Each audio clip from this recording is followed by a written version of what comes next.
Bonjour tout le monde, voici au problème junior 5 du concours canadien d'informatique 2023 intitulé Chasse aux mots CCI.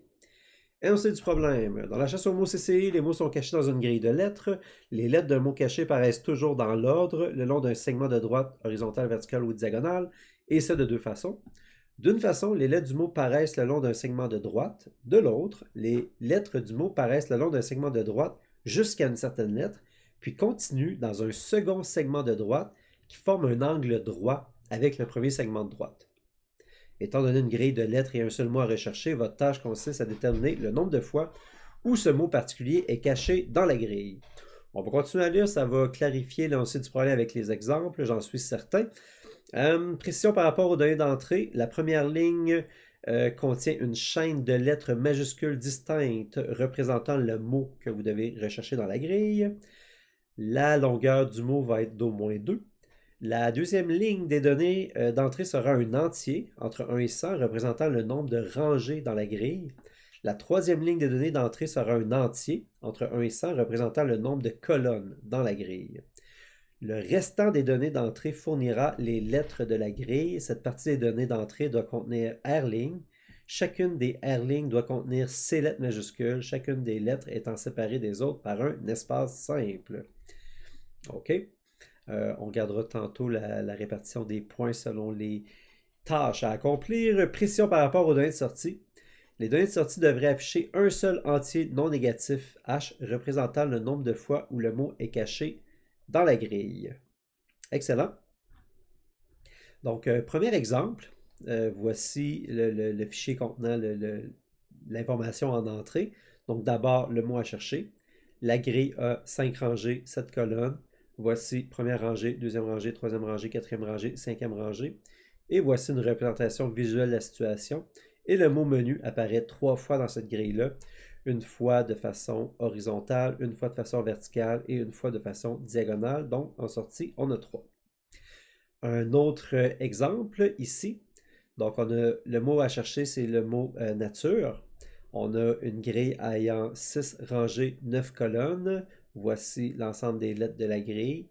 Et on voit que le mot nature apparaît une fois verticalement ici, apparaît une fois en diagonale ici. Il apparaît également selon le deuxième schéma qui a été présenté. Donc, on commence de façon horizontale. Et à partir de la lettre T, on fait une rotation de 90 degrés pour continuer de façon verticale vers le haut. Donc, on a le mot nature ici. Et même chose en diagonale. Donc, on se rend jusqu'à la lettre U. Et là, on poursuit en diagonale pour avoir le R et le E ici. Et on a également un angle de 90 degrés. Donc, le mot nature apparaît 4 fois. Donc, question, comment, comment résoudre ça dans le cas général? C'est ce qu'il nous a demandé. Donc, commençons tranquillement en lisant les données qui vont nous être données. Donc, premièrement, on va avoir le mot. Donc, dans l'énoncé ici, ils l'ont appelé W, donc W égale input. Mais il n'y a rien qui nous empêche de l'appeler tout simplement mot. Je pense que ça va être plus clair comme ça. Ensuite, on a deux entiers. R pour le nombre de lignes de rangées, C pour le nombre de colonnes. Donc, R, ça va être un entier. Et ensuite, C, qui est également un entier. Donc, on va juste copier ça ici. Excellent. Et là, ensuite, on a besoin d'avoir la grille. Donc, la grille, je propose de créer un tableau contenant, le tableau va contenir R éléments et chaque élément va être une ligne, une rangée. Donc, comment est-ce qu'on va faire pour remplir notre grille? Premièrement, si on fait input.split, là, on est en train de lire, la rangée qui suit. Donc, ça, on va devoir faire ça pour toutes les rangées. Et des rangées, on en a combien? On en a R. Donc, on va écrire for I in range R. Donc, on veut faire ça pour chacune de nos rangées. Et ça, on veut l'ajouter à la grille. Et comment est-ce qu'on fait pour ajouter un élément à une grille? C'est grille.append. Et là, il nous reste à mettre notre parenthèse ouvrante et fermante ici. Donc voilà, si on fait print grille, on devrait obtenir un tableau contenant chacune des rangées étant données. Donc, pour vérifier ça, on va on va copier plutôt un exemple. Le premier exemple avec le mot menu. Donc, allons-y, on va exécuter le code. Et là, on va coller ce qu'on a ici. Et là, on a bien un tableau. Je ne sais pas si vous voyez ici, on a un tableau. Et le premier élément du tableau, c'est un autre tableau qui contient les lettres F, T, R, U, B, L, K. Est-ce que c'était bien ça? Oui, F, T, R, U, B, L, K. Et je suis confiant que ça va être correct pour le reste. Donc, grille contient un tableau qui permet d'accéder à toutes les lettres de la grille. Par exemple, si on va accéder à la lettre X qu'il y a ici, ben X, ça va être dans la deuxième rangée, mais en informatique, on commence à compter par 0, donc ça va être dans la première rangée. Donc, je vais écrire, tiens, print grille. Là, on a dit la première rangée. Et c'est quelle colonne? Le X ici, c'est la colonne 0, 1, 2, 3, 4. Donc, on met 4 ici. Et ça devrait nous permettre d'obtenir la lettre X. On va regarder si c'est bien le cas. Donc, je réexécute le code. Voilà, on obtient bien la lettre X. Donc, on est allé chercher la bonne valeur. Excellent. Donc, ça, c'est vraiment juste le début. On a réussi à lire les données. On poursuit. Donc, on veut trouver, on va se concentrer là, sur la situation ici. On ne regardera pas les cas avec la rotation d'angle droit dans un premier temps.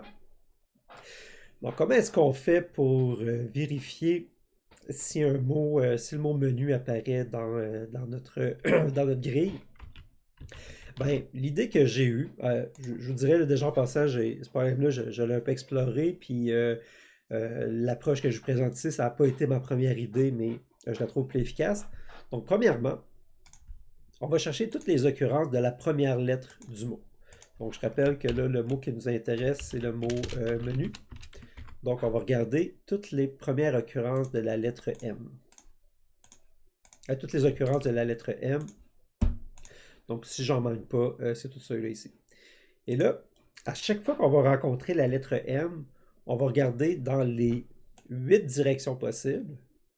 Donc, horizontale, il y a 2 directions, vers la droite, vers la gauche. Verticale, il y a 2 directions, vers le haut, vers le bas. Puis en diagonale, ben, il y a 4 directions, les directions suivantes. Donc, on va regarder dans les 8 directions pour voir si on retrouve les lettres E, N, U dans une certaine direction. Donc, on va regarder chacune des directions. Dès qu'on ne rencontrera pas la bonne lettre qu'on s'attend à voir, ben, on va arrêter. Donc, comment est-ce qu'on fait ça? Donc, on va se promener dans notre grille. Donc, for I in range R, for J in range C. Ben là, on va vérifier si la grille, la lettre en position IJ, est égale à la première lettre de notre mot. La première lettre de notre mot, ben, c'est la 19. Donc, si c'est ce qu'on a, ben, on veut vérifier dans les 8 directions si le mot apparaît. Et là, ben, comment est-ce qu'on fait ça? Ben là, c'est le temps d'introduire l'artillerie lourde, un algorithme vraiment puissant en informatique, vraiment intéressant. C'est un algorithme qu'on appelle algorithme de parcours en profondeur, qu'on va adapter à notre besoin ici. En anglais, Depth First Search, qui permet de faire des trucs très jolis comme un labyrinthe comme ça, qui est en train d'être tracé. Oui, c'est tout fait automatique avec quelques lignes de code seulement qui nous permettent d'avoir ce genre de labyrinthe-là. C'est assez puissant. Donc, on va explorer cet algorithme-là. Puis, je vais vous en donner l'idée avec Excel. Donc, nous, on va vouloir regarder dans les 8 directions. Donc, comment est-ce qu'on va faire ça? Ben, mettons qu'on voulait regarder de façon horizontale vers la droite. Ben, on regarderait si la lettre ici, la première lettre vaut M. Ensuite, on tasserait de 1 pour la variable I. Donc, on vérifierait si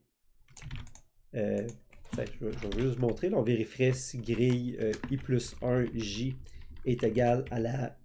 J'écris la lettre en position 1, donc la deuxième lettre du mot. Puis ensuite, on vérifierait si grille i plus 2 est égal à la troisième lettre. Puis finalement, i plus 3, est-ce que ce serait égal à la quatrième lettre?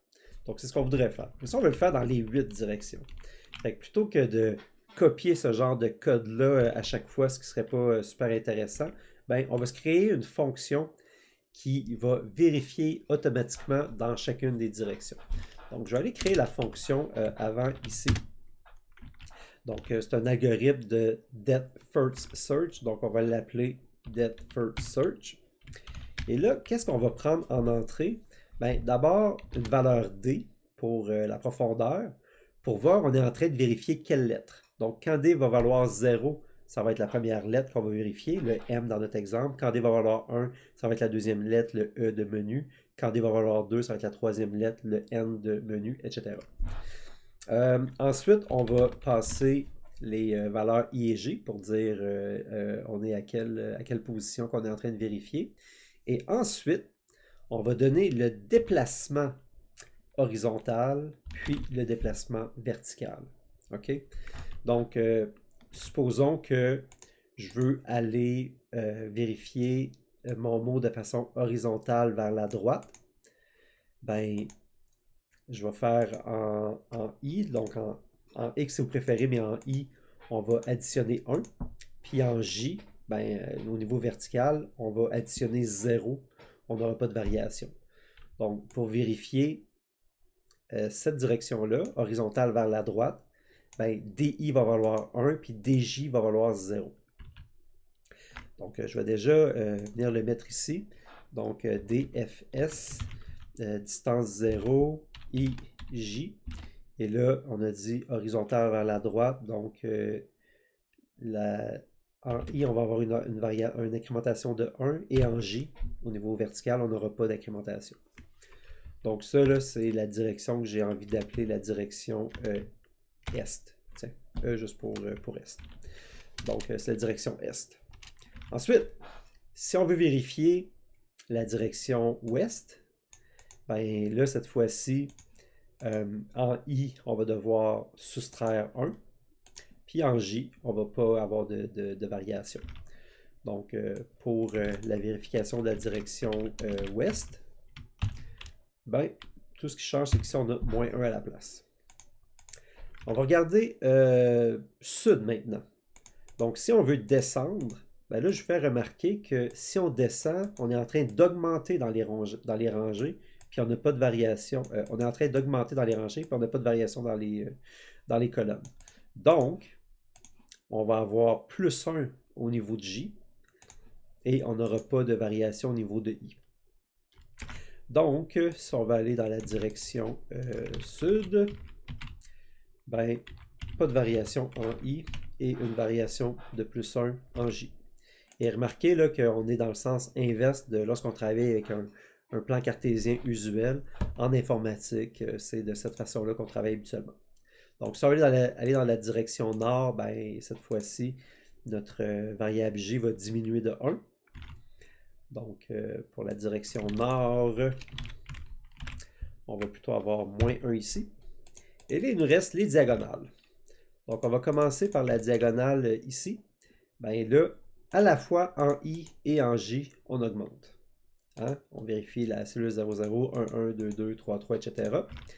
Donc, si on veut aller dans la direction, ça c'est la direction sud-est, ben, on doit avoir +1, +1.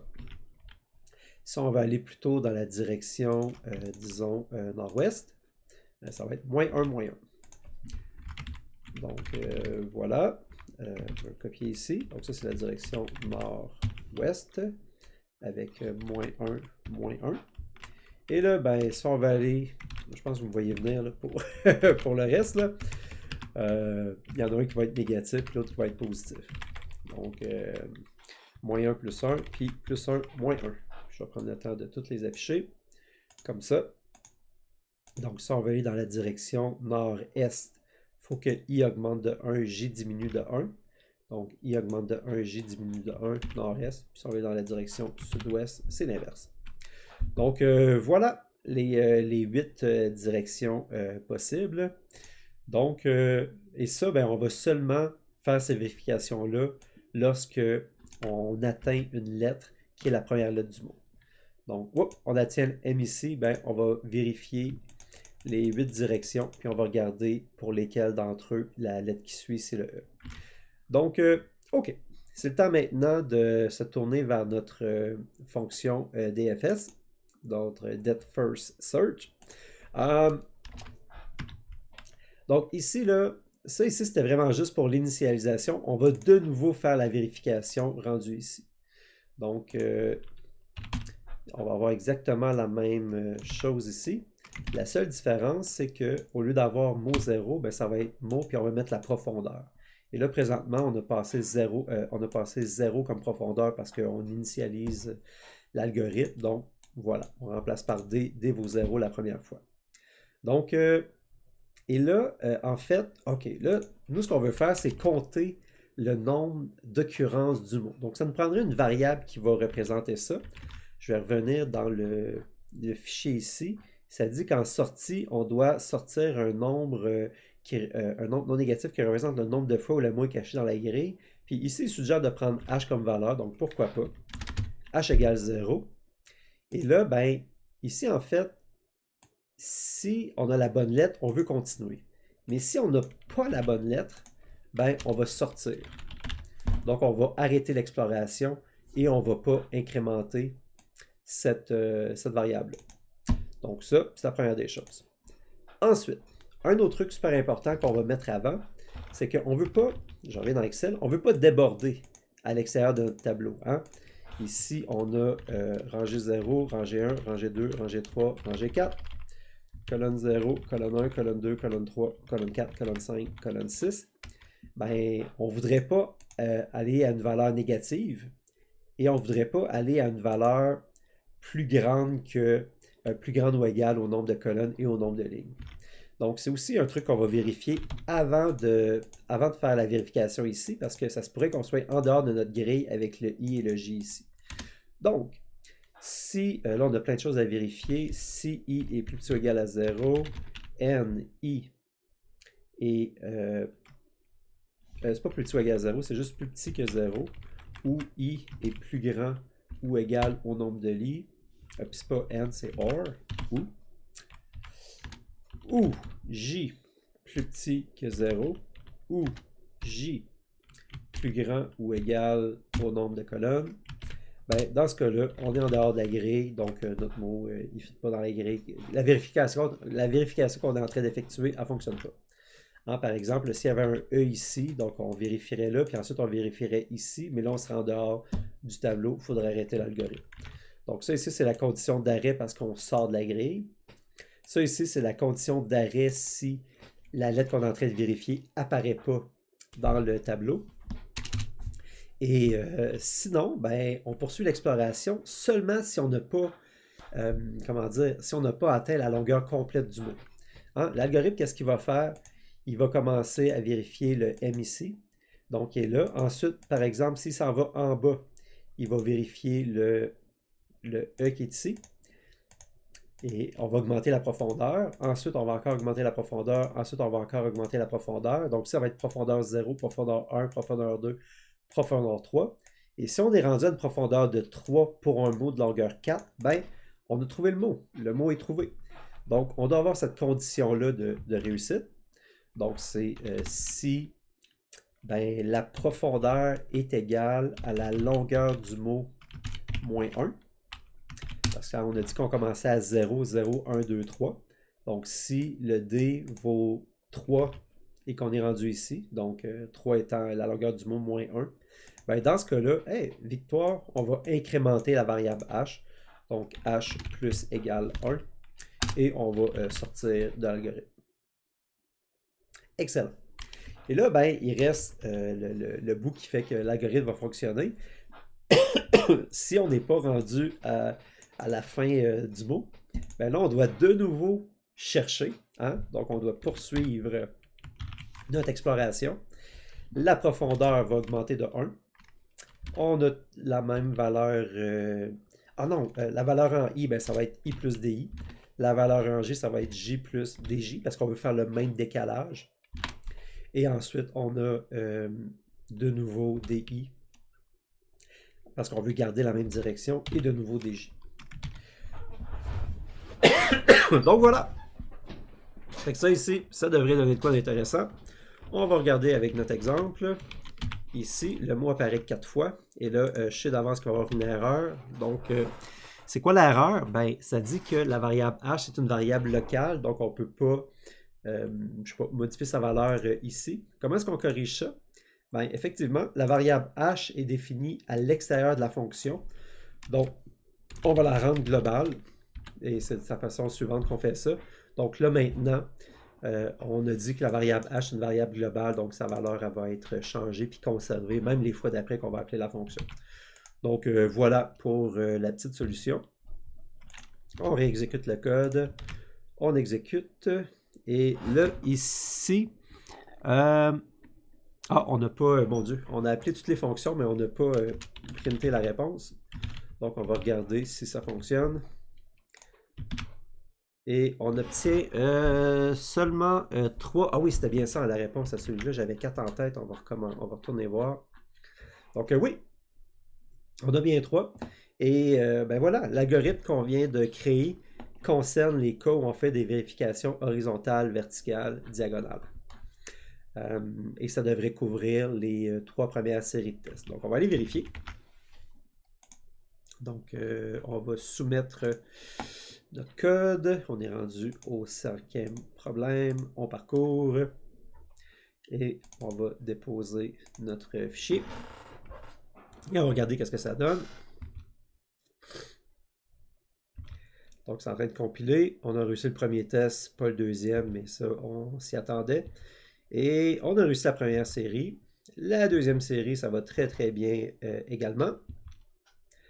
Et la troisième série, est-ce qu'on est bien parti? Oui, on a réussi également. Donc, on est rendu à 6 points sur 15. Par contre, on n'a pas vérifié les bifurcations. Donc, je ne m'attends pas à ce qu'on réussisse le test 16. Effectivement, on ne l'a pas réussi. Donc, on a réussi les 15 premiers. C'est déjà un très, très bon départ. Juste vous montrer en passant à quoi ressemble le test 4 du troisième groupe. Oh, c'est peut-être pas le plus intéressant. On va en regarder un autre. OK, non plus. On va en regarder un autre. Ouais, OK, bon, c'est ce genre de petit exemple-là qu'il y avait dans cette série-là. Fait que c'est pas des trop gros tableaux. Ah, tiens, ici, TUVW, il apparaît un certain nombre de fois. On va regarder c'était quoi la réponse. Ah, c'était 4 la réponse. Donc, c'était somme toute fort raisonnable. Ah, tiens, ici, un tableau avec juste une colonne. Ouais, fait que ça, c'est les exemples de tests qu'on a. Puis là, bien sûr qu'on n'a pas encore vérifié, tiens, ici, on a une grille 100 par 100 avec le mot ABCDE qu'on doit chercher. Et là, ben, il va apparaître en biais à certains endroits. Donc, notre test ne couvre pas ça. Donc, je vais faire une deuxième vidéo pour couvrir la modification au test pour réussir à avoir le problème au complet. Donc, deuxième section qui s'en vient.